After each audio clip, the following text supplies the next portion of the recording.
잠시 광고의 말씀드리겠습니다. 모임 및 행사 광고입니다. 구역장 권찰 교육 수요 1부 예배 후 현장과 실시간 온라인으로 진행이 됩니다. 담임 목사님께서 인도해 주시고요. 구역장 권찰님께서는 꼭 참여해 주시기 바랍니다. 실시간 온라인으로도 따로 주소를 올려드리도록 하겠습니다. 혹시 현장에 참여하지 못하시는 분들은 꼭 실시간 온라인으로 참여해 주시면 감사하겠습니다. 이 여전도에 오늘 주님의 교회에 방문합니다. 새가족 등록 안내입니다. 새가족 등록을 원하시는 분은 새가족부 교사나 교육자 안내실을 받으시면 되겠습니다. 교회 홈페이지 팝업창 또는 남은과 교제란에 자유 게시판으로 들어오시면 온라인으로도 새가족 등록 안내를 받으실 수 있습니다. 전교인 사진 촬영 안내입니다. 오늘 2부 예배 후에 교회 마당에서 전교인 촬영이 있습니다.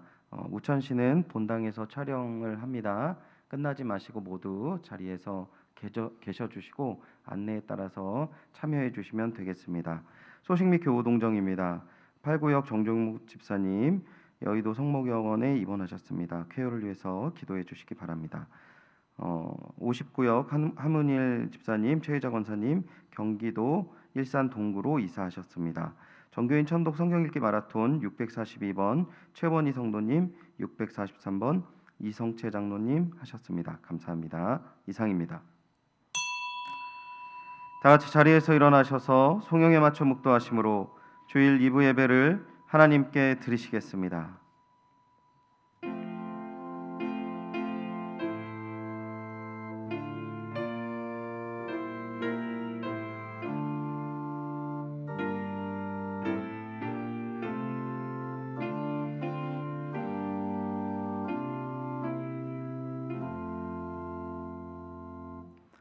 서로 사랑하라는 말씀을 주셔서 사랑의 모본을 보이시는 하나님, 가정의 달을 맞아 다시금 주신 말씀을 기억하고 사랑하게 하시니 은혜와 사랑에 감사드립니다. 주님 주신 진리의 말씀에 순종하게 하셔서 거짓 없이 형제를 사랑하고 세상에 하나님의 사랑을 증거하는 주님의 종 되게 하여 주시옵소서. 거룩한 주일 예배의 자리로 인도하셨사오니 오늘 주시는 말씀에 순복하여 더욱더 주님을 사랑하며 주님께 나아가는 저희들 되게 하여 주시옵소서. 감사드리며 이 모든 말씀 예수님의 이름으로 기원하옵나이다. 아멘. 사도신경으로 신앙 고백하겠습니다.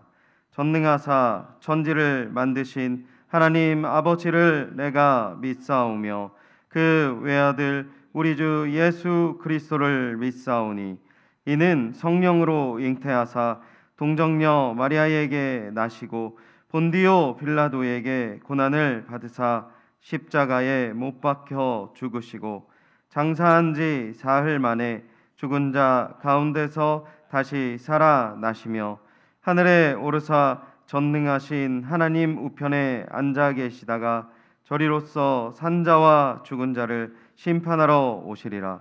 성령을 믿사오며 거룩한 공회와 성도가 서로 교통하는 것과 죄를 사하여 주시는 것과 몸이 다시 사는 것과 영원히 사는 것을 믿사옵나이다. 아멘.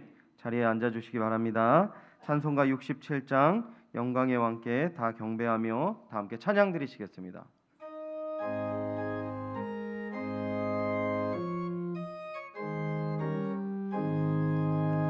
영광의 왕께 다 경배하며 그 크신 사랑 그 찬송하라. 옛부터 영원히 잠방되시니 그 영광의 주를 다 찬송하라. 능력과 은혜 다 찬송하라. 그 옷은 햇빛 그 집은 궁창 그늘의 소리로 준호하시고 폭풍의 날개로 달려가신다. 저 아름답고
언제나 저희들을 사랑하셔서 저희들과 함께 하시는 하나님 아버지, 지난 한 주간도 하나님의 사랑 가운데 잘 보내게 하여 주시고, 거룩한 주일을 맞이하여 좋지 않은 날씨임에도 불구하고 주님의 백성들이 일부는 가정에서, 일부는 주님의 전에 모여 예배드릴 수 있도록 은혜 베풀어 주시니 감사하고 감사합니다.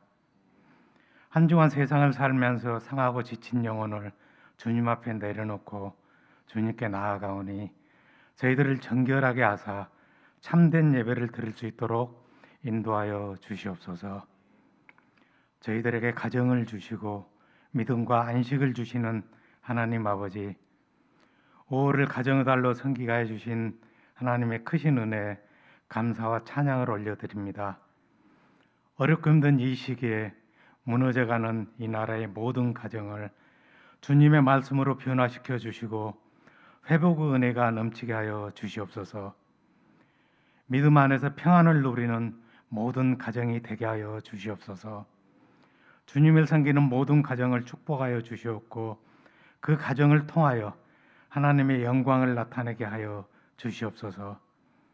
특별히 어린 영혼을 사랑하시는 주님, 마땅히 행할 길을 아이에게 가르치라. 그러하면 늙어도 그것을 떠나지 아니하리라 하는 잠언의 말씀처럼 우리의 자녀들을 잘 양육하여 부모를 공경하고 주님 사역에 쓰임 받는 자녀들이 되게 하여 주시옵소서. 주님, 코로나 팬데믹 때문에 국내외로 많은 어려움이 있습니다. 이럴 때일수록 우리 지도자들에게 올바른 리더십을 더하여 주셔서 지금의 어려움을 지혜롭게 이겨내어 도약과 화합의 계기로 삼게 하여 주시옵소서. 코로나로 인하여 많은 분들이 어렵고 힘들게 보내고 있습니다. 경제적으로 힘들어하신 분들과 그 외 여러 사정으로 인하여 어려움을 겪고 있는 모든 분들을 주님의 은혜로 회복시켜 주시기를 간절히 간구합니다. 부족한 백신을 하루빨리 구입하여 온 국민이 접종함으로 코로나의 공포로부터 벗어나 함께 모여 예배드리며 정상적인 생활할 수 있도록 은혜 더하여 주시옵소서. 목마른 자에게 생명수를 주시는 주님, 마가의 다락방과 고넬료 집에 임했던 성령 강림이 연희교회도 임하게 하여 주시옵소서. 방황하는 영혼들을 구원하는 방주의 역할을 감당하는 연희교회가 되게 하여 주시옵소서. 우리 교회가 이 지역사회 복음화에 앞장서서 선한 영향력을 끼치는 교회로 거듭나게 하여 주시옵소서. 박재훈 목사님과 우리 성도들이 한 마음이 되어 주님만을 바라보며 나아가는 우리 교회가 되게 하여 주시옵소서. 목사님의 목회 사역을 위하여 늘 기도하는 우리 성도들 되게 하여 주시고, 목사님께서는 우리 성도들의 작은 신음소리에도 귀 기울이시며 성도들을 위하여 눈물로 기도하는 목회자가 되게 하여 주시옵소서. 한 영혼을 천하보다 귀하게 여기시는 주님, 여러 사정으로 인하여 주님의 품을 떠난 우리 형제들이 있습니다. 이분들이 하루빨리 주님의 품으로 돌아올 수 있게 기도와 권면으로 간구하는 우리 모두가 되게 하여 주시옵소서. 연로하셔서 힘들어하시는 어르신들과 원치 않은 질병으로 인하여 어려움을 겪고 있는 우리 권속들도 있습니다. 이분들에게 힘 주시고 능력을 더하여 주시고 쾌유의 에너지를 더하여 주셔서 강건함을 되찾게 하여 주시옵소서. 코로나로 인하여 정상적인 예배를 드리지 못한 가운데 이분들의 믿음이 약해지지 않게 하여 주시고, 또 간절히 간구하기는 이분들이 비록 비대면으로 예배를 드리지만 예배 가운데 주님께서 함께 하셔서 살아계신 하나님을 경험하며 하나님의 말씀만을 품고 살아가는 믿음이 되게 하여 주시옵소서. 말씀을 전하시는 박시원 목사님께 성령의 기름 부어 주셔서 선포되는 말씀을 통하여 저희들의 영을 새롭게 하여 주시고 복음의 능력을 더하여 주셔서 주님의 제자로서 올바른 삶을 살아가게 하여 주시옵소서. 우리에게 가정을 주시고 가정의 달로 섬기게 은혜 베풀어 주신 예수님 이름 받들어 기도드립니다.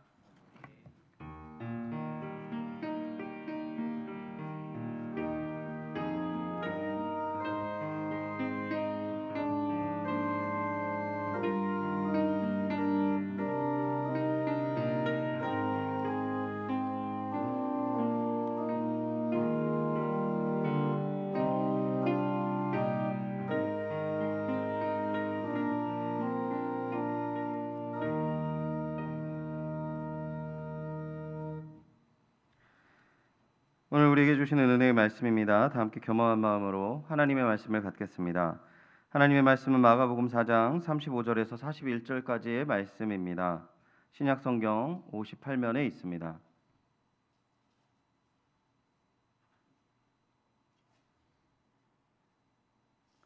마가복음 4장 35절에서 41절까지의 말씀 제가 봉독하도록 하겠습니다.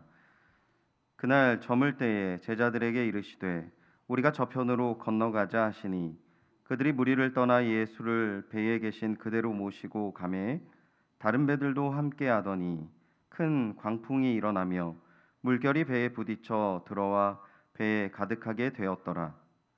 예수께서는 고물에서 베개를 베고 주무시더니 제자들이 깨우며 이르되 선생님이여 우리가 죽게 된 것을 돌보지 아니하시나이까 하니 예수께서 깨어 바람을 꾸짖으시며 바다더러 이르시되 잠잠하라 고요하라 하시니 바람이 그치고 아주 잔잔하여 지더라. 이에 제자들에게 이르시되 어찌하여 이렇게 무서워하느냐 너희가 어찌 믿음이 없느냐 하시니 그들이 심히 두려워하여 서로 말하되 그가 누구이기에 바람과 바다도 순종하는가 하였더라. 아멘.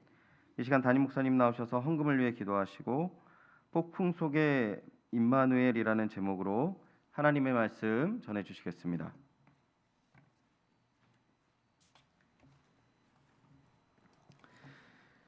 감사의 제목 함께 나눕니다. 이제까지 함께 하신 하나님, 앞으로도 함께 하실 하나님께 감사드립니다. 하나님의 은혜를 감사드립니다. 가정 가운데 함께 하사 늘 강건케 하여 주옵소서. 늘 보호하여 주시고 지켜주셔서 감사합니다. 건강 주시고 주님 안에 항상 거하게 하여 주시옵소서. 사랑하는 아들의 생일을 보내며 지금까지 함께하여 주신 주님의 은혜에 감사드립니다. 주님이 우리와 함께 하시고 내 안에 계심을 확실히 믿으며 위로와 격려와 용서가 많아지는 온전한 성도가 되기를 소망합니다. 아멘. 드린 예물 위해서 함께 기도하도록 하겠습니다.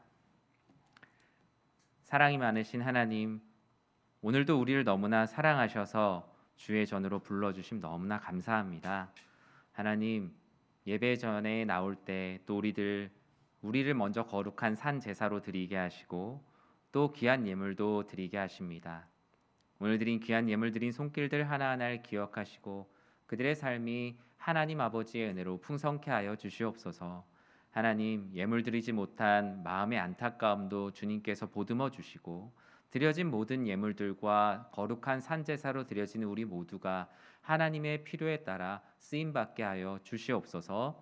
예수님의 이름으로 기도드립니다. 아멘. 할렐루야. 이렇게 우중에도 또 코로나 가운데도 주의 전을 사모하는 마음으로 예배의 자리에 함께하고 계시는 현장에 있는 분들, 또 온라인으로 함께하는 분들 주님의 이름으로 사랑하고 축복합니다.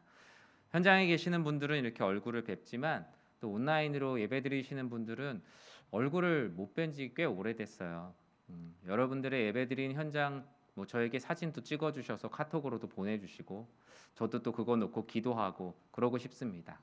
많이 보고 싶은 분들 얼굴 같이 보고 싶으니까요. 이 가운데 함께 해주셨으면 좋겠습니다.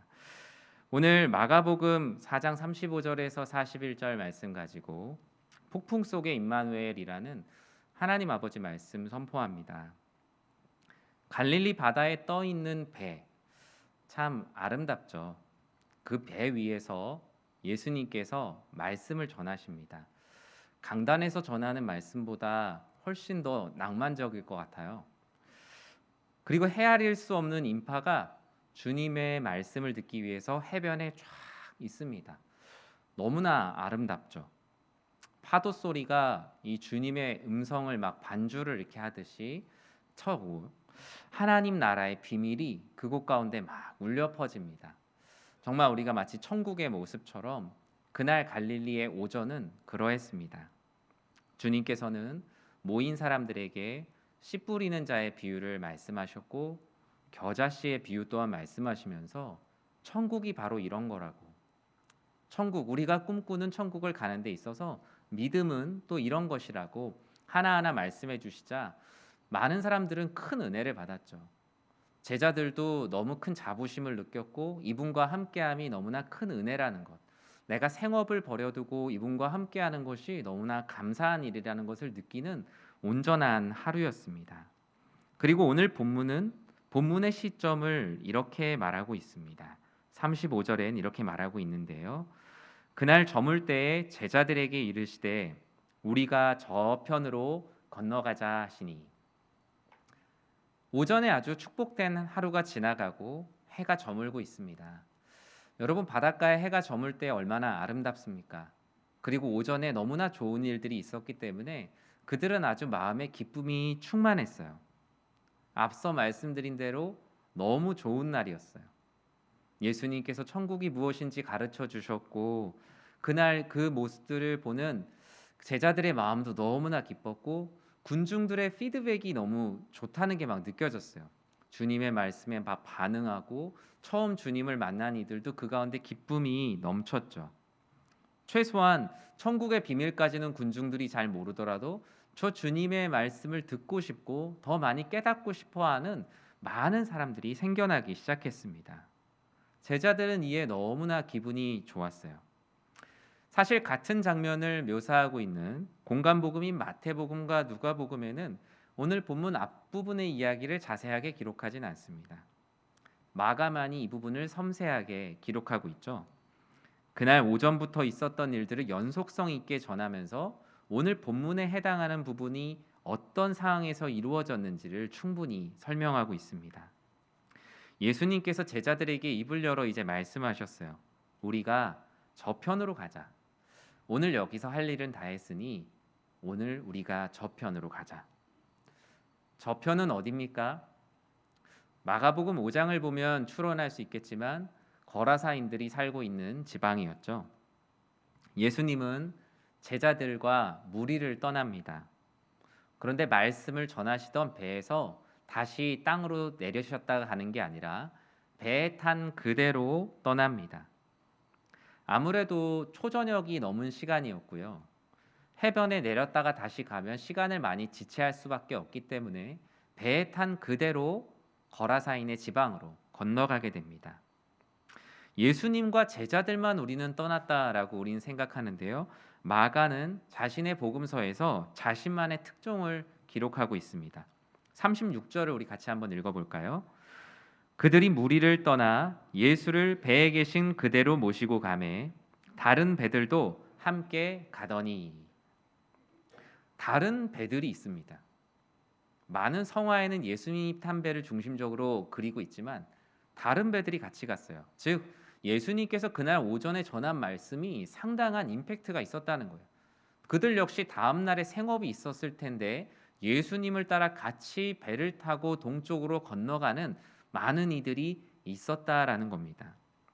즉 오늘 본문에서 만나는 이 폭풍은 예수님과 제자들만 겪은 것이 아니라 특정한 몇몇 사람들만 겪은 것이 아니라 주님을 따르고자 하는 이들이 함께 겪는 사건이었다는 것을 이 마가의 복음서를 통해서 알 수 있습니다. 그렇게 하나님 나라의 비밀이 선포되는 오전이 지났고 오후에는 이론이 아닌 실전편의 시간이 준비되어 있었습니다. 그리고 그 저녁과 갈릴리는 배에 탔던 그들을 예상치 못한 소용돌이로 몰고 가고 있습니다. 갈릴리 하면 여러분 어떤 이미지가 떠오르세요? 어떤 이미지 떠오르세요? 매우 적막하고 고요한 분위기를 떠올리는 분도 있을 거고요. 오늘 말씀이 먼저 기억나는 분은 아주 사납고 성난 파도가 몰아치는 곳으로 갈릴리를 떠오르는 분도 있을 거고요. 예수님의 제자들이 많은 물고기를 잡았던 모습을 기억한다면 풍성함을 기억하는 분들도 있을 겁니다. 근데 우리가 부르는 찬양 중에 이런 찬양 있잖아요. 갈릴리 호숫가에서 주님은 시몬에게 물으셨네. 잘 아시죠? 이 찬양을 부르면 마음이 정말 아무런 파장 없이 되게 잔잔해짐을 느낍니다. 이런 고요한 갈릴리가 있는 반면 오늘 본문에 나오는 아주 성이 난 갈릴리의 모습도 있습니다. 이 갈릴리 지역은 지중해의 수면, 해면보다 200m 정도 낮아요, 위치가. 신기하죠? 200m나 낮은 곳이고요. 이 높은 헬몬산을 거쳐서 내려오는 그 바람이 요단 계곡을 타고 갈릴리 호수 윗면에 있는 습기를 머금고 거기에서 큰 소용돌이와 풍랑이 자주 일어나는 곳입니다. 그러니까 갈릴리는 아주 부드러운 얼굴도 있지만 아주 화가 난 얼굴도 있는 곳이에요. 한없는 고요함과 성난 풍랑을 함께 가진 두 얼굴을 가진 갈릴리는 우리의 인생과 너무나 닮았어요. 좋을 때는 너무 좋죠. 하지만 갑작스럽게 달린 광풍과 같은 일들로 인해서 우리의 인생이 막 송두리째 흔들릴 때가 있는 걸 보면 갈릴리는 우리의 인생과 너무나 닮았습니다. 오전에 평화롭고 풍요로운 일상을 뒤로하고 해가 저문 후 갈릴리는 성난 얼굴을 그들에게 드러내었어요. 광풍을 만난 제자들은 어땠을까요? 제자들 가운데 이 갈릴리에 대한 전문가들이 많이 타 있었죠. 그들은 사실 갈릴리에 있어는 프로였어요. 전문가였어요. 그러나 그들의 프로와 전문가의 영역을 넘어서는 일이 오늘 본문에서 시작되고 있습니다. 자신들이 가지고 있는 능력이 해결할 수 있는 상황을 넘어섰어요. 37절 말씀을 같이 한 목소리로 읽도록 하겠습니다. 큰 광풍이 일어나며 물결이 배에 부딪혀 들어와 배에 가득하게 되었더라. 아멘. 마태, 마가, 누가 이 본문을 기록하는 세부적인 묘사는 다르지만 일촉즉발의 상황이라는 것은 동일하게 묘사하고 있어요. 그들의 능력을 덮치는 물결이 그 배에 가득하게 됩니다. 그들의 모든 능력이 이젠 더 이상 소용이 없어져요. 그들은 완전히 무너졌어요. 그들의 눈에 보이는 예수님이 보입니다. 그제서야 그들은 예수님을 흔들어 깨우기 시작합니다. 이 폭풍 속의 예수님, 이 폭풍 속의 임마누엘은 과연 그들과 우리들에게 이 말씀을 통해 무엇을 알려주고 싶으셨을까요? 먼저 폭풍 속의 임마누엘이신 주님은 현실을 잠잠케 하시는 분이십니다. 우리 39절 말씀을 함께 읽도록 하겠습니다. 예수께서 깨어 바람을 꾸짖으시며 바다더러 이르시되 잠잠하라 고요하라 하시니 바람이 그치고 아주 잔잔하여 지더라. 아멘. 드디어 풍랑 가운데서 예수님의 첫 말씀을 시작하십니다. 예수님은 제자들이 흔들어 깨시자마자 이 풍랑이 있는 가운데 제자들에게 말씀하셨어요. 한번 여러분 영화처럼 한번 상상을 해볼까요? 제자들이 예수님을 막 깨우자 예수님이 감고 있는 눈을 딱 뜨셨겠죠. 그 감고 있는 눈을 떴을 때 펼쳐지는 장면이 무엇이었을까요? 저는 예수님의 입장에서 봤을 때 포커스가 맞춰졌던 것은 풍랑이 있는 바다보다 풍랑이 있는 바다가 뒷배경이 있고 제자들의 불만과 당황과 당혹과 뭐 오만 가지 감정들이 섞여 있는 그 얼굴들이 예수님에게 먼저 포커스가 맞춰졌을 것 같아요. 실제로 오늘 본문도 그러한 포커스를 중심으로 해서 전개가 되고 있습니다. 모든 풍랑을 해결할 수 없기 때문에 제자들이 너무나 지쳤어요. 표정은 하다 안 되니 예수님을 깨웠다라는 표정이었어요. 예수님은 먼저 그들이 빠져 있는 두려움, 그들의 현실을 먼저 잠잠케 해야 된다는 사실을 먼저 그들에게 알려주셨어요. 주님의 은혜죠. 먼저 물에 빠진 사람을 건져놓고 그 다음에 원래 하려고 했던 얘기를 해야 했어요. 여러분, 물에 빠진 사람에게 거기에 왜 갔냐고, 물에 빠져서 허우적대고 있는데 거기에 왜 갔냐고 하면서 밖에서 소리 지르는 사람 보셨습니까? 그 사람이 어떤 이유로 물에 빠졌든 일단은 물에서 건져놓고 잘못을 따져야겠죠. 예수님께서 그랬어요. 왜냐하면 그 물에 빠진 사람에게 아무리 그 물에 빠지게 된 너의 잘못을 얘기해도 귀에 들리지 않기 때문이죠. 예수님은 잔잔한 갈릴리 바다, 이 잔잔한 갈릴리 바다를 성나게 한 헬몬산과 요단 계곡을 타고 내려온 바람을 꾸짖으셨어요. 여러분, 바람을 꾸짖는 사람 있습니까? 여러분, 그 사람하고 가깝게 지내면 안 됩니다. 뭔가 문제가 있어요. 왜냐하면 바람은 우리가 꾸짖어야 될 대상이 아니에요. 그냥 자연이에요. 그런데 예수님은 바람을 마치 사람을 꾸짖듯이 꾸짖어요. 만약에 제자들이 성령 충만하고 믿음이 있었다면 예수님께서 바람을 꾸짖는 모습을 보면서 주님은 초자연적인 분이시구나.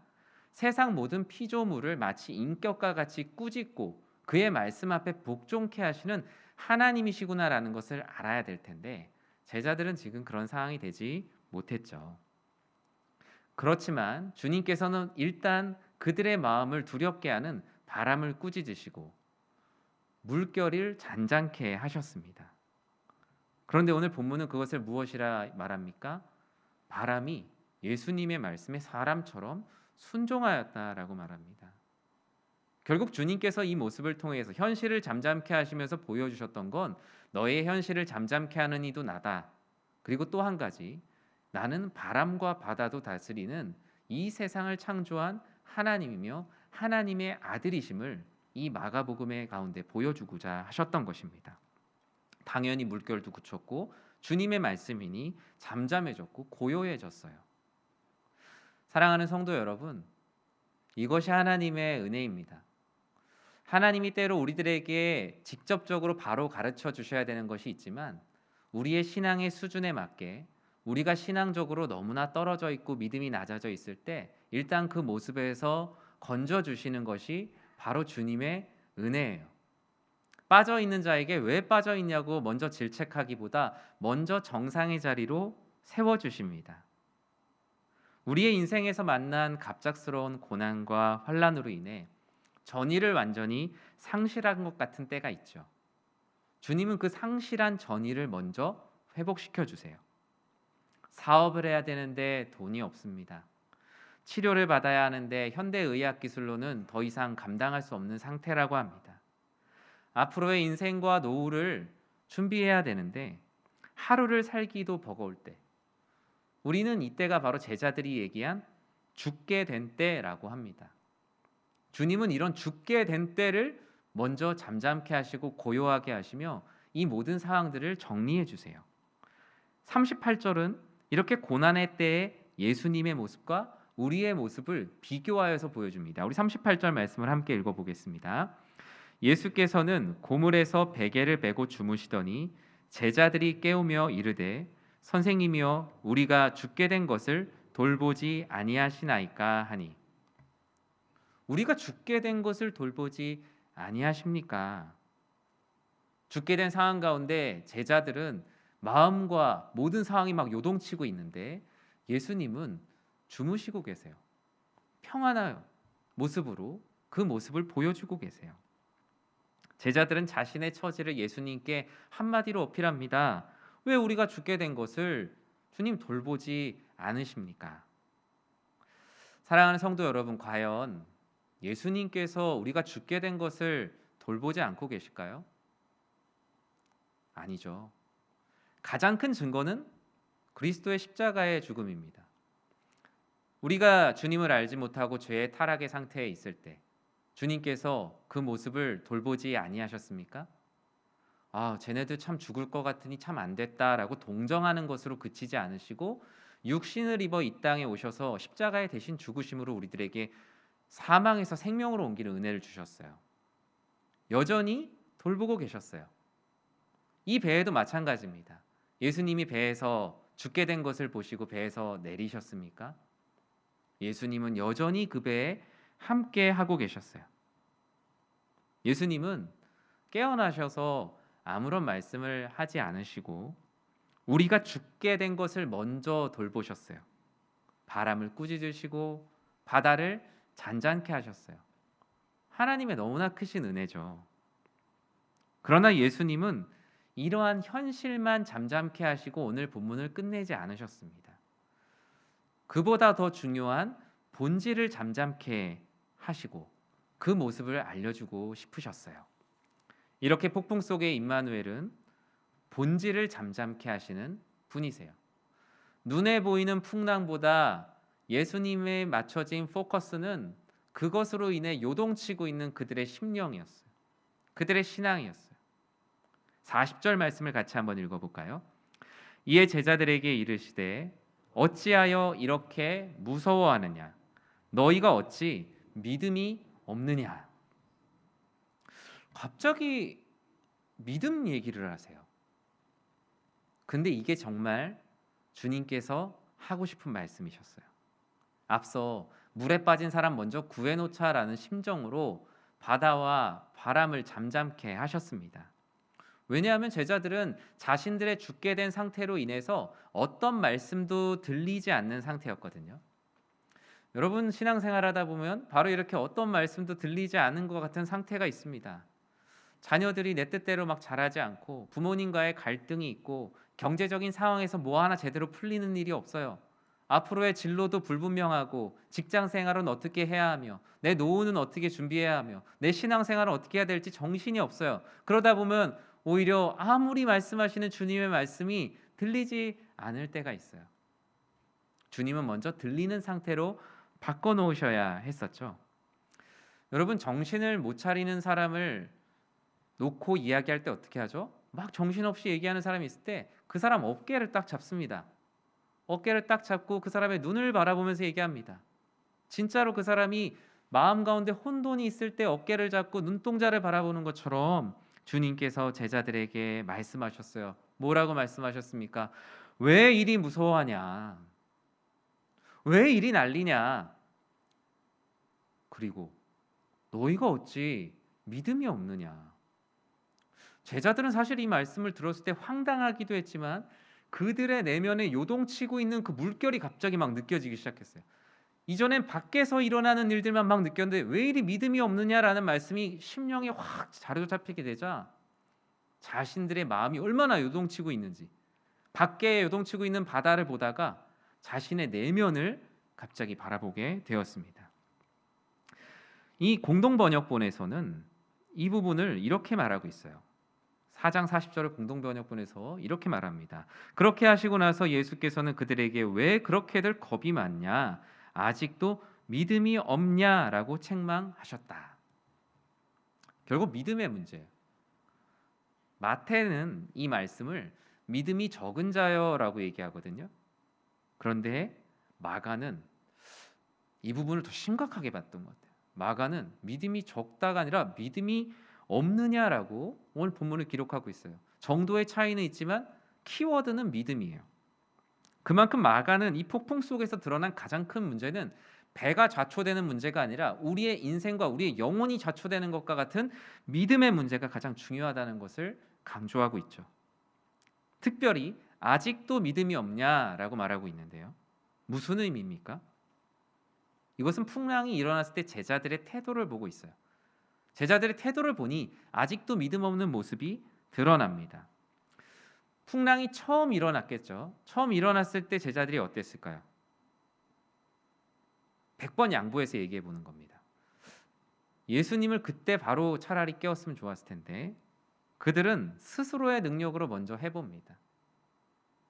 앞에서 오전 내내 얘기했던 것이 믿음이고 아무리 작은 일이라 하여도 하나님께 소원하는 자를 하나님께서 들어 쓰신다는 얘기들을 오전 내내 들었습니다.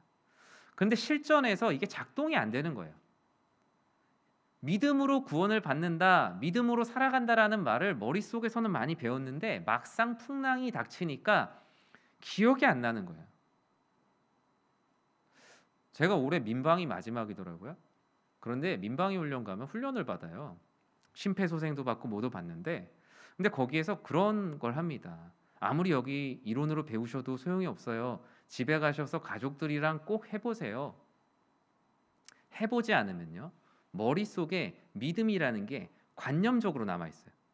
근데 이들에게 실제 상황이 일어나게 되자 작동하지가 않아요. 스스로의 능력으로 먼저 막 해보는 거예요. 예수님이 하시는 일이 있고 이 영역은 내가 하는 거야. 제자들이 처음에 풍랑이 일어났을 때 어떻게 했겠죠? 여기서 물고기 잡아본 사람들 먼저 좀 여기 갈릴리 상황들 아니까 너희들이 먼저 좀 해결해봐. 제자들 사이에서 아마 베드로나 뭐 먼저 불렀겠죠. 근데 하다 안 된 겁니다. 물이 배에 가득할 때까지 이제 더 이상 감당할 수 없게 되자 그들은 그들의 능력으로 할 일이 아니라는 걸 비로소 알게 됐죠.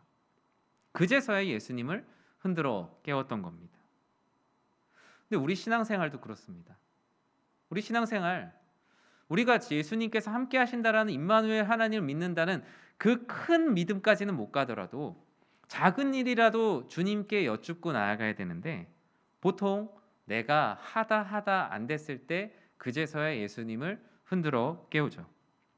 내 직장, 진로, 공부하는 거 이거 다 내가 하는 거라고 생각해요. 그냥 예수님은 큰 그림을 그리는 어떤 매크로 매니저지 내 세부적인 일들까지는 이거는 내가 하는 거지. 이거 하나님께서 굳이 이 부분까지는 나에게 능력 안 주셔도 되지라고 생각하면서 내 인생의 마이크로 매니저는 여전히 나 자신이에요. 내가 할 수 있다고 생각을 해요. 주님은 아직도 이렇게 나라고 생각하는 이 허황된 믿음의 풍랑으로 일격을 가하는 거예요. 완전히 깨져버렸어요.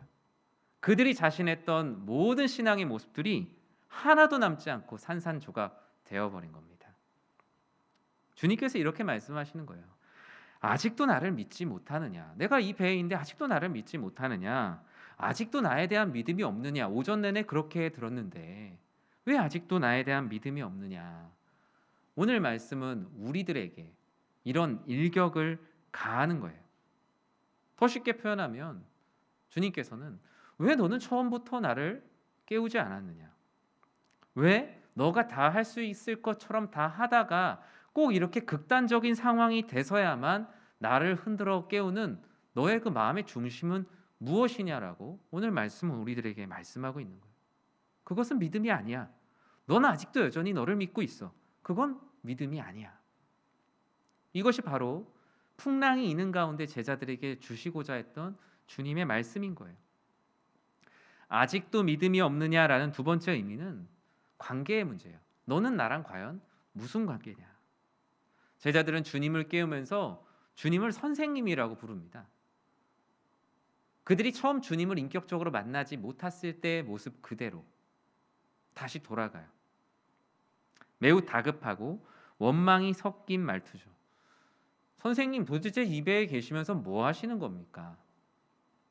저희가 죽게 된 것을 그냥 보고만 계실 겁니까? 제자들이 깨운 예수님은요, 그들이 믿고 있는 예수님이 아니라 그들이 생각하고 있는 예수님이에요. 그러니까 제자들이 깨운 예수님은 그냥 주무시고 있는 예수님의 모습을 깨웠어요. 그런데 깨어난 예수님은 그러한 예수님이 아니셨어요. 그들은 진짜 예수님을 못 깨웠고 자신들의 기준으로 믿고 있던 예수님을 흔들어 깨웠어요. 여러분은 주님을 어떻게 부르십니까? 내 삶에 좋은 가르침을 주는 정도? 아니면 그냥 위로가 필요할 때 위로를 주는 정도?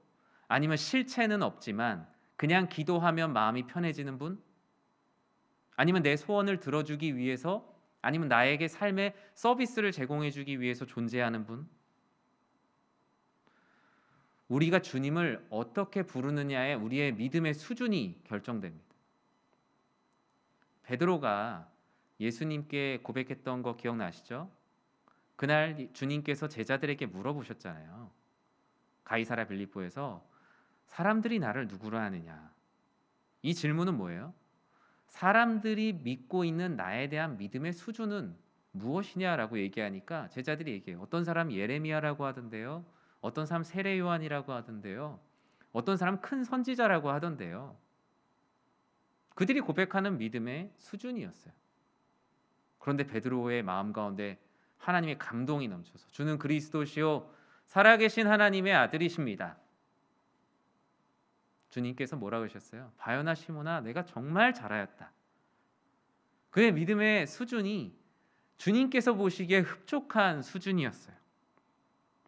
그런데 그게 되지 않고 있는 거예요. 믿음이 없는 증거는 바로 이들이 부르는 호칭 가운데 벌써 드러나고 있었던 겁니다. 41절 말씀을 보면 그 결론이 나옵니다. 41절 말씀 같이 한번 읽어볼까요? 그들이 심히 두려워하여 서로 말하되 그가 누구이기에 바람과 바다도 순종하는가 하였더라. 그들은 의미를 알지 못하고 말했지만 이 의미를 알지 못하는 말조차 마가는 하나님의 말씀으로 기록합니다. 바람과 바다도 어떻게 순종하는가? 이 말은 바람과 바다를 다스리시는 분이 바로 하나님이시며 이 예수님이 바로 하나님이시며 하나님의 아들임을 선포하고 있어요. 그런데 오늘 말씀의 결론에서도 그들은 아직 그 의미를 모릅니다. 주님은 이런 관계를 꾸짖고 계신 거예요. 아직도 믿음이 없냐라고 말씀하신 것, 그것은 이제는 나를 믿을 수 있겠니? 라고 물으시는 거예요. 우리가 무언가 나를 믿지 못하는 사람에게 증거를 보여주고 이제는 나를 좀 믿을 수 있겠니? 이제 내가 하는 말 좀 믿을 수 있겠니? 얘기하시잖아요. 주님은 이 바람과 바다를 잔잔케 하시고 그들의 마음에 요동치는 마음을 잠잠케 하신 후에 말씀하세요. 이제는 나를 좀 믿을 수 있겠니? 이것은 단순한 풍랑의 문제가 아니란다. 이것은 앞으로 너희들에게 닥칠 고난과 환란이 있을 때 어떤 태도를 견지해야 되는지를 보여주는 하나의 튜토리얼이라, 하나의 어떤 연습이라고. 이것을 반면교사 삼아서 앞으로 십자가의 순환의 때를 준비해야 된다고, 성령의 시대를 준비해야 된다고 가르쳐 주신 겁니다. 사랑하는 연희 성도 여러분, 한번 이 풍랑을 코로나로 한번 바꿔서 얘기해 볼까요? 여러분의 평안한 일상 가운데 내가 내 신앙생활을 잘 하고 있다고 생각하고 믿음에 대해 무엇인지 이론으론 정확히 들었다고 생각하고 있는데 코로나라는 광풍을 맞이했습니다. 제 많은 칼럼들이나 논문들을 보니까 이 코로나로 인해서 가장 급격하게 무너진 것은 자기 신앙에 대한 자신감이 무너졌대요. 나는 신앙생활 잘하고 있어, 신앙에 능력이 있어라고 얘기하는데 코로나가 콱 쳐서 교회가 차려주는 밥상과 같은 예배가 없어지고 자율학습이 되면서 내 신앙의 벌거벗은 모습이 다 드러난 거예요. 영상으로도 예배를 잘 드릴 수 있겠지? 처음엔 잘 됐는데 언제부턴가 라디오 듣듯이 그냥 틀어놓기만 해요. 예배자로서의 모습이 사라졌어요. 아, 나 큐티 해왔으니까 잘할 수 있겠지? 신앙생활을 혼자 하는 게 아니라 공동체가 함께 있었기에 그동안 지켜준 거였는데 나 혼자 지켜보니까 우산이 사라진 거예요. 무언가 이제 급하게 되자 예수님을 흔들어 깨우기 시작하는 성도들이 한국교회에 지금 막 늘어나고 있습니다. 주님, 제가 코로나 가운데 제 신앙을 너무 자신했습니다. 제가 할 수 있을 것이라고 생각했는데 지금 제 가슴이 막 요동칩니다. 영상으로 예배드리는 것도 힘들고 현장에 가는 건 또 마음이 힘들고 삶도 여러 가지로 요동치다 보니 주님, 어찌 할 수가 없습니다. 이렇게 주님을 흔들어 깨우면 다행인데 지금 한국교회가 코로나 가운데 분열이 가속화되고 있습니다. 무엇입니까? 사람을 붙들고 사람의 탓을 하게 되었대요. 아, 왜 우리 교회는 이렇게 온라인 사역이 준비가 안 된 거야? 아니, 왜 교회 장로님들은 뭘 하고 계시는 거야? 교회 중직자들은 이것을 위해서 왜 대책을 마련하지 않는 거야? 왜 우리 목사님은 이거에 대해서 이렇게 민감하지 않은 거야? 뭔가 뒤처진 거 아니야? 또 오히려 리더들은 그렇게 생각합니다. 아니, 이렇게 지금 코로나로 인해 어려운데 왜 기도의 자리로 나오지 않는 거지? 왜 이 코로나로 인해 이렇게 어려운 상황 가운데 교회를 위해 더 무릎 꿇지 않는 거지? 서로가 서로의 탓을 하고 있어요. 그러면서 교회는 점점 풍랑 가운데 가라앉고 있는 거예요. 그나마 예수님을 흔들어 깨는 교회가 양반인 거예요. 그냥 여전히 계속 싸우면서 예수님을 흔들어 깨우지도 않고 배에는 계속 물이 가득 차고 있는 한국교회의 모습들이 너무나 많다라는 거예요. 나에게서 문제를 찾지 않고 심지어 예수님에게 찾아가서 예수님 도대체 뭐 하십니까? 제 인생 이렇게 흔들리고 있는 게 뭐 하십니까? 제 신앙생활 이렇게 안 되고 있는데 예수님 뭐 하십니까? 내 안의 탓을 하지 않고 다른 이들을 찾고 있는 거예요. 그들은 예수님을 탓했고 예수님은 탓하고 있는 제자들을 깨우셨어요. 예수님은 깨어나셔서 제자들의 불안정한 영혼을 오히려 흔들어 깨웠어요. 어깨를 딱 붙들고 제자들의 눈동자를 바라보면서 말씀하셨어요. 너희가 왜 이렇게 무서워하느냐? 너희가 왜 이렇게 믿음이 없느냐?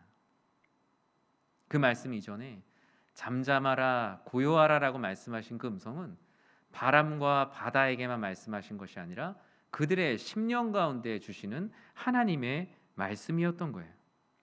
결국 궁극적으로 잠잠해야 되고 고요해야 하는 것은 바람과 바다가 아니라 그들의 믿음 없이 요동치는 빈 깡통과 같은 내면이었다는 거예요. 코로나는 그런 의미에서 한국 교회의 믿음 없는 민낯을 드러내는 광풍이었다라고 말하는 것이 많은 목회자들의 전원입니다. 그렇다면 우리는 이 상태로 끝나지 않고 믿음이 없다고 주님께서 꾸짖으셨다면 우리가 믿음을 가져야 되잖아요. 그 힘은 어디에서 나올까요? 그 믿음의 동력은 간단합니다. 바로 임마누엘, 하나님께서 우리와 함께 하신다라는 것을 믿는 거예요. 교회의 역사 가운데도 마찬가지예요. 많은 교회들이 어려움을 겪죠. 제가 많은 교회들을 이렇게 다른 대외 사역들을 하면서 섬겨보니 교회마다 폭풍이 불지 않는 교회는 한 교회도 없습니다. 여러분들이 부러워하는 교회도요, 안에 들어가 보면 다 엄청난 폭풍 가운데 있어요. 하지만 그 가운데서 믿음을 가지고 하나님께서 우리와 함께 하신다는 마음으로 그 풍랑을 헤쳐나가는 배가 있고, 그냥 하나님이 함께 하신다는 사실을 모르고 예수님 잠만 잔다고 얘기하고 싸우고 있는 교회들도 있습니다. 믿음의 동력은 풍랑이 닥치냐 안 닥치냐가 아니라 풍랑 가운데 하나님께서 우리와 함께 하신다는 것을 믿는 믿음이에요. 오늘 본문의 핵심이 그거예요. 풍랑은 갈릴리에 일어난 자연현상처럼 늘 찾아온다라는 거예요. 갑자기 찾아온 게 아니라 갈릴리의 일상이 풍랑이라는 거예요. 우리의 인생의 일상이 풍랑이에요. 근데 그 가운데 성패를 좌우하는 것은 그 폭풍 속에 임마누엘, 하나님이 우리와 함께 하신다는 것을 믿느냐 믿지 않느냐에서 우리가 도착하는 도착지로 도착하는 것이 결정이 된다라는 거예요. 저는 우리 사랑하는 성도님들이 우리를 한 번도 실망시키지 않으시는 주님을 끝까지 믿으며 나아가길 진심으로 기도합니다. 내가 믿고 있던 허상의 예수님, 욕망의 예수님께 내가 실망하는 거예요. 진짜 예수님은 여러분을 절대 실망시키지 않으시고 졸지도 아니하시고 주무시지도 않으세요. 그런데 내가 원하는 나만의 우상과 같은 예수님이 있거든요. 근데 그 모습이 나를 실망시키는 거예요. 우리를 창조하시고 우리를 인도하시는 그리스도 예수께서는 우리를 절대로 실망시키지 않으시며 우리가 탄 배에서 절대로 내리지 않으세요. 심지어 침몰하는 그 순간 가운데도 우리와 함께 하사 그 물 가운데 우리를 건지시는 분이 그리스도 예수이심을 믿는 믿음이 우리를 폭풍 속에 우리가 가야 될 길로 인도하시는 거예요. 이 짧은 갈릴리에서의 저녁밤 하루가 우리의 인생이에요. 구원받은 우리들의 삶이라는 겁니다. 졸지도 주무시지도 아니하시며 영으로 늘 깨어 우리와 함께 하시는 주님을 끝까지 믿는 우리 연희의 모든 권속들이 되기를 주님의 이름으로 축원합니다. 말씀을 맺습니다. 우리는 코로나로 인해 일상에 한 번도 경험해 보지 못한 풍랑을 만났습니다. 이전에 잠시 왔다 가는 풍랑과는 달리 벌써 1년하고도 3개월의 시간이 흐르고 있습니다. 끝날만 하면 다시 증가하는 확진자 숫자로 인해서 우리의 예배당에 나오는 발걸음이 어렵고 또 우리의 일상도 너무나 어렵습니다. 우리를 매우 힘들고 피곤하게 만듭니다. 사람들은 각자의 전문 분야에서 이 부분을 해결하려고 노력을 했습니다. 그런데 주님은 처음부터 우리가 기도하기를 원하셨어요. 교회도 마찬가지죠. 어느 누구도 이것이 지금까지 올 거라고 생각하지 못했지만 처음부터 주님은 기도하기 원했고 다른 사람들에게 책임을 떠넘기기보다 나의 믿음에서 그 답을 찾기 원했지만 사람들은 다른 이들의 행동에서 그 답을 찾기를 원했습니다. 우리의 신앙생활을 생각해 봅니다. 코로나로 인해 나의 신앙생활에 또 교회에 광풍이 불어닥쳤죠. 나름대로의 사역의 경험과 역사로 해결해 보려고 많은 노력을 했죠. 수많은 온라인, 오프라인 사역에 대한 대안이 나왔지만 이 부분에 앞서가는 교회들도 더 이상 온라인 사역으로 어렵다는 것에 대해서는 다 이미 두 손 두 발을 들었어요. 오히려 어떻게 하면 교회의 공동체성을 강화할 것인가, 우리가 함께 한 배에 탄 사람임을 우리가 더 내세우며 나아갈 것인가를 이미 고민하고 있지, 이 온라인 자체를 개발하려는 것은 2차, 3차적인 일들로 이미 나아가고 있습니다.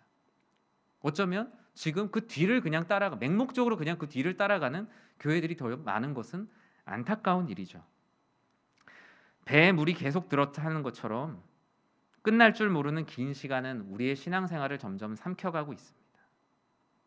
우리에게 바로 이러한 폭풍과 같은 때에 임마누엘에 대한 신앙이 필요합니다. 코로나가 닥치든 이보다 더 심한 전염병이 닥치든 심지어 예배를 드릴 수 없는 공권력의 권력이 이 안에 불어닥치든 우리는 그때마다 한 가지를 기억해야 합니다. 주님을 원망하거나 다른 성도를 탓하는 것이 아니라 임마누엘 하나님이 나와 함께 하신다. 거기에 대한 믿음과 신앙을 날마다 돌아보면 주님은 우리가 온라인으로 예배드리는 현장에도 오프라인으로 예배드리는 현장에도 함께 하세요. 그것이 우리들에게 논쟁이 되게 만드는 것이 바로 사탄의 계략이에요.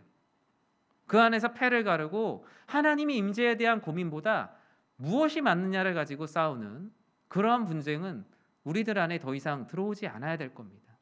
사역의 지혜를 달라고 기도하고 이 상황 가운데 어떻게 하면 한 영혼을 살릴지를 기도하고 고민하기에도 우리의 삶이 너무나 짧기 때문입니다.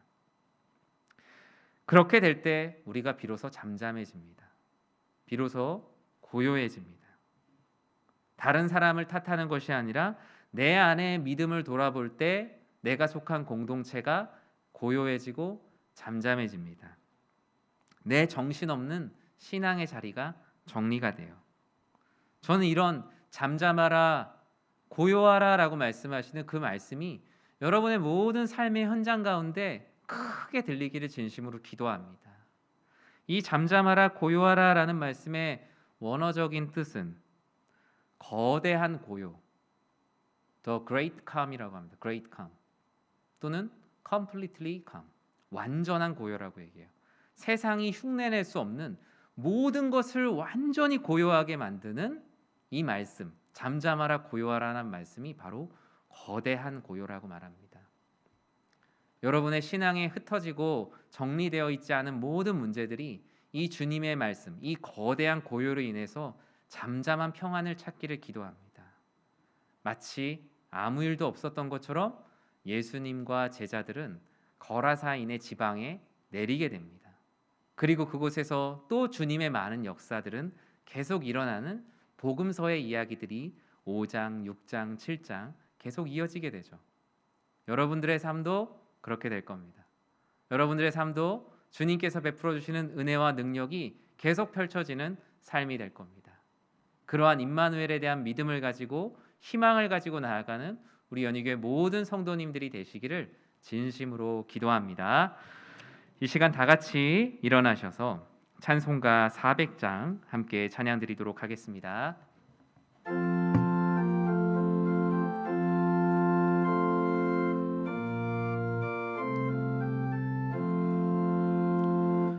험한 시험 물속에서 나를 건져주시고 노한 풍랑 지나도록 나를 숨겨주소서. 주여 나를 돌보시사 고이 품어주시고 험한 풍파 지나도록 나를 숨겨주소서. 권세 능력 무한하사 모든 시험 이기고 풍랑까지 다스리는 주님 앞에 비오니 주여 나를 돌보시사 고이 품어주시고 험한 풍파 지나도록 나를 숨겨주소서. 죄악 길에 빠진 이 몸 캄캄한데 헤매며 부르짖는 나의 원 들으소서. 내 주여 주여 나를 돌보시사 고이 품어주시고 험한 풍파 지나도록 나를 숨겨주소서. 아멘.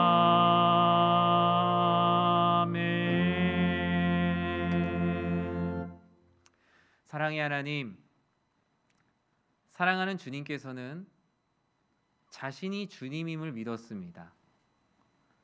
그러기에 임마누엘의 은혜를 누리는 자가 그 배에서 평안히 잠을 잘 수 있었습니다.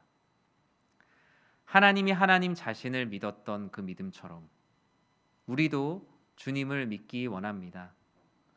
임마누엘 주님, 우리와 함께 하시는 주님이 여전히 우리의 배에 타고 계시다는 것을 믿는 믿음이 우리의 인생에 불어닥치는 현실과 본질의 모든 문제들을 잠잠케 고요케 하여 주시옵소서.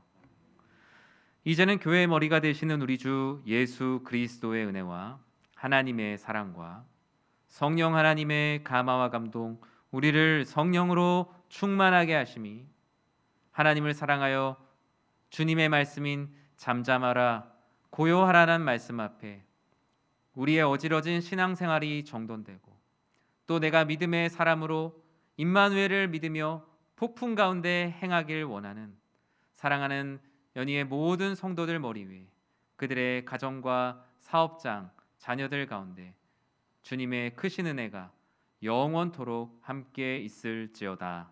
아멘.